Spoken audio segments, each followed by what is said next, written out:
कभी सोचा है कि नक्शे पे खींची एक मामूली सी लकीर क्या कर सकती है? अगस्त 1947 में दिल्ली के एक बंद कमरे में एक ऐसी ही लकीर खींची गई जिसने न सिर्फ एक देश को बल्कि करोड़ों जिंदगियों को भी हमेशा के लिए बदल कर रख दिया। आइए समझते हैं कि कैसे उस एक लकीर ने इतिहास के सबसे बड़े पलायन को जन्म दिया और एक ऐसी विरासत छोड़ी जिसका संघर्ष आज भी जारी है। जरा इस सीन को सोचिए। दिल्ली का एक बंद कमरा, उमस भरी गर्मी, और एक मेज पर बैठा है एक अंग्रेज जिसके सामने कुछ नक्शे, आबादी के आंकड़े और एक पेंसिल रखी है। इस आदमी ने अपनी पूरी जिंदगी में कभी हिंदुस्तान नहीं देखा था। उसे ये भी नहीं पता था कि भाई पंजाब किधर है और बंगाल किधर।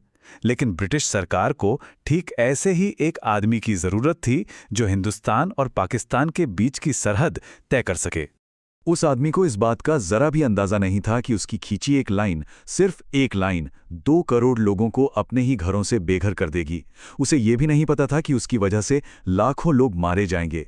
ये इतिहास में किसी एक फैसले की चुकाई गई सबसे बड़ी और सबसे दर्दनाक मानवीय कीमत थी। तो सवाल ये है कि आखिर ये आदमी था कौन? इनका नाम था सर सिरिल रैडक्लिफ, एक जाने माने अंग्रेज वकील। अब आप सोचेंगे कि इन्हें ही क्यों चुना गया? क्योंकि वो पूरी तरह से न्यूट्रल थे। उनका भारत से दूर दूर तक कोई लेना देना नहीं था और अंग्रेजों के लिए बस यही उनकी सबसे बड़ी क्वालिफिकेशन थी। वो ना कांग्रेस की तरफ थे ना मुस्लिम लीग की तरफ। अब कहानी को थोड़ा सा रिवाइंड करते हैं। 3 जून 1947 भारत के आखिरी वाइसरॉय लॉर्ड माउंटबेटन की आवाज ऑल इंडिया रेडियो पर गूंजती है। उन्होंने साफ साफ ऐलान कर दिया कि अंग्रेज भारत छोड़ रहे हैं और 15 अगस्त 1947 को आज़ादी मिलेगी, लेकिन एक शर्त पर कि इस देश को 2 हिस्सों में बांटा जाएगा। सच तो यह था कि अंग्रेजों को यह समझ आ गया था कि वो एक ऐसे जहाज पर बैठे हैं जिसमें आग लग चुकी है। उन्हें बस यहां से जल्द निकलना था। और ये सब कुछ मतलब इतनी जल्दबाजी में हुआ कि आप सोच भी नहीं सकते। जब रैडक्लिफ 8 जुलाई को भारत पहुंचे तो माउंटबेटन ने उन्हें बताया कि आपके पास सिर्फ 15 अगस्त तक का टाइम है, बस 1 महीने से थोड़ा ज्यादा। और काम क्या था? एक पूरे सब कॉन्टिनेंट को बांटना, वो भी पुराने नक्शों और अधूरे आंकड़ों के भरोसे। ये तो एक इम्पॉसिबल काम था। रैडक्लिफ का काम कितना मुश्किल था, इसका सबसे अच्छा एग्जाम्पल है लाहौर। यहां करीब 6 लाख मुस्लिम थे तो 5 लाख हिंदू और 1 लाख सिख भी थे। मतलब कोई क्लियर मेजॉरिटी नहीं। ज्यादातर फैक्ट्रियां और कारोबार हिंदुओं और सिखों के थे। रैडक्लिफ ने पहले सोचा चलो लाहौर इंडिया को दे देते हैं, पर फिर उन्हें लगा कि यार अगर कलकत्ता और लाहौर दोनों बड़े शहर इंडिया को मिल गए तो पाकिस्तान के पास बचेगा क्या?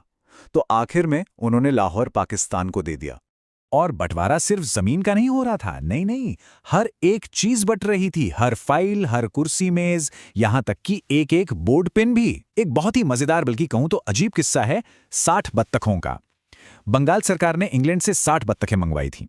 जब वो कलकत्ता पहुंची तो सवाल उठा कि ये किसकी है, वेस्ट बंगाल की या ईस्ट बंगाल की? इस बहस में बेचारी बत्तखें गोदाम में ही पड़ी रह गईं। मतलब हर छोटी बड़ी चीज पर झगड़ा हो रहा था। 13 अगस्त की सुबह रैडक्लिफ ने अपनी रिपोर्ट माउंटबेटन को सौंप दी। लेकिन माउंटबेटन ने क्या किया? उन्होंने उस रिपोर्ट को एक तिजोरी में बंद कर दिया। वो इस फैसले को 15 अगस्त के बाद तक सीक्रेट रखना चाहते थे। सोचिए थी कि लोग पहले आजादी का जश्न मना ले, पर इसका नतीजा क्या हुआ? 15 अगस्त को लाखों लोगों को यह तक नहीं पता था कि वो हिंदुस्तान में सोकर उठे हैं या पाकिस्तान में। जब 17 अगस्त को बॉर्डर का ऐलान हुआ तो पंजाब में जो हुआ वो इंसानियत के इतिहास का सबसे बड़ा माइग्रेशन था और साथ ही सबसे खूनी भी। 15 अगस्त की शाम, अमृतसर स्टेशन, लोग लाहौर से आने वाली ट्रेन का इंतजार कर रहे हैं। ट्रेन आई, पर प्लेटफॉर्म पर एक अजीब सी, एक खौफनाक खामोशी छा गई। जब ट्रेन के दरवाजे खोले गए तो अंदर का मंजर देखकर लोगों की रूह कांप गई। पूरी की पूरी ट्रेन लाशों से भरी हुई थी। हर डिब्बे में मुसाफिरों का बेरहमी से कत्ल कर दिया गया था। इन ट्रेनों को लोग भूतिया ट्रेनें कहने लगे। ट्रेन की दीवार पर बड़े बड़े अक्षरों में यह संदेश लिखा था, और ये कोई एक अकेली ट्रेन नहीं थी। ऐसी ट्रेनें बॉर्डर के दोनों तरफ से आ रही थीं, पाकिस्तान से हिंदुस्तान और हिंदुस्तान से पाकिस्तान। ये उस पागलपन का प्रतीक था जिसने पूरे पंजाब को अपनी चपेट में ले लिया था। एक तरफ पंजाब जल रहा था तो दूसरी तरफ एक और शहर था जो मानो बारूद के ढेर पर बैठा था, कलकत्ता। अंग्रेजों का असली डर पंजाब नहीं, कलकत्ता था। सबको लग रहा था कि यहां जो होगा वो पंजाब से भी कहीं ज्यादा भयानक होगा। इसे रोकने के लिए किसी चमत्कार की ही जरूरत थी। सोचिए, पंजाब में शांति बनाए रखने के लिए 55,000 ट्रेन्ड सोल्जर्स की एक स्पेशल फोर्स बनाई गई थी। लेकिन 2 करोड़ लोगों के सैलाब के सामने ये 55,000 सैनिक कुछ नहीं कर पाए। वो पूरी तरह फेल हो गए। लेकिन कलकत्ता में, जहां कोई आर्मी नहीं थी, एक अकेले आदमी ने वो कर दिखाया जो 55,000 की फौज नहीं कर पाई। और वो थे महात्मा गांधी। माउंटबैटन ने उन्हें कहा भी, आप मेरी 1 मैन बाउंड्री फोर्स हैं। गांधी जी का प्लान बहुत ही डेयरिंग था। पहला कदम, वो दंगे वाली जगह पर एक खाली पड़े घर में जाकर रहेंगे।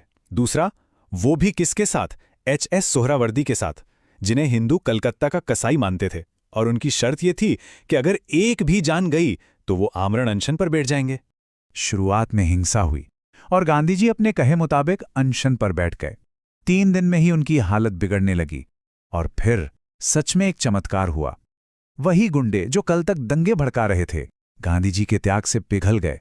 वो उनके पास आए, अपने गुनाह कबूले और अपने हथियार उनके पैरों में डाल दिए। 73 घंटे बाद गांधी जी ने अपना उपवास तोड़ा। इसे ही कलकत्ता का चमत्कार कहते हैं। अब एक और बहुत बड़ी चुनौती की बात करते हैं। भारत के नक्शे पर 565 छोटी बड़ी रियासतें थीं। अगर ये सब अलग अलग देश बन जाते तो भारत का नक्शा स्विस चीज जैसा होता, जिसमें 500 से ज्यादा छेद होते। सरदार पटेल जानते थे कि अगर ऐसा हुआ तो भारत कभी एक देश के तौर पे टिक ही नहीं पाएगा। माउंटबैटन ने इन रियासतों की तुलना एक टोकरी सेब से की थी। तो सरदार पटेल ने उनसे कहा, ठीक है, अगर आप मुझे सेबों से भरी टोकरी देंगे तो मैं उसे लेने के लिए तैयार हूं। यही वजह थी कि नेहरू और पटेल ने माउंटबैटन को आजाद भारत का पहला गवर्नर जनरल बनाया। ये एक सोची समझी चाल थी ताकि वो इन सेबों को भारत की टोकरी में डालने में मदद करें। इन रियासतों को भारत में मिलाना भी किसी फिल्म से कम नहीं था। एक राजा तो इतने सदमे में आ गए कि साइन करने के ठीक बाद ही हार्ट अटैक से उनकी मौत हो गई।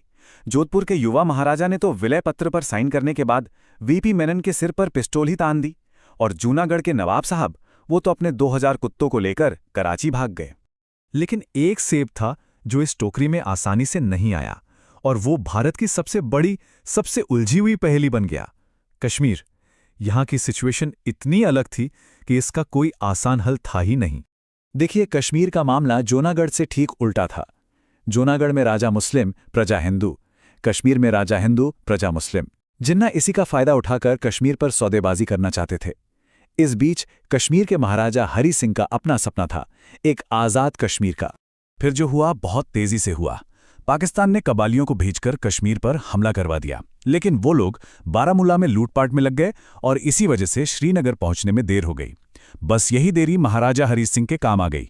उन्होंने भारत से मदद मांगी, विलय पत्र पर साइन किए, इंडियन आर्मी श्रीनगर पहुंची और घाटी को बचा लिया। आखिर में यूएन ने बीच बचाव किया और एक सीजफायर लाइन खींच दी गई, जिसने राज्य को बांट दिया। यही सीजफायर लाइन आगे चलकर लाइन ऑफ कंट्रोल या एलओसी कहलाई। और ये रैडक्लिफ की खींची उस पहली लकीर की सबसे लंबी और सबसे बेचैन करने वाली विरासत है, जो आज भी दुनिया की सबसे विवादित सरहदों में से एक है। तो देखिए, 1947 की कहानी में कितना बड़ा कॉन्ट्रडिक्शन है। एक तरफ बंटवारा जो एक भयानक त्रासदी थी, दूसरी तरफ 565 रियासतों का एकीकरण जो किसी चमत्कार से कम नहीं था। तो सवाल यही उठता है कि किसी भी देश का जन्म एक ही वक्त में एक त्रासदी और एक चमत्कार दोनों कैसे हो सकता है? ये एक ऐसा सवाल है जो हमें भारत के बनने की जटिल और दर्दनाक कहानी पर सोचने के लिए मजबूर करता है।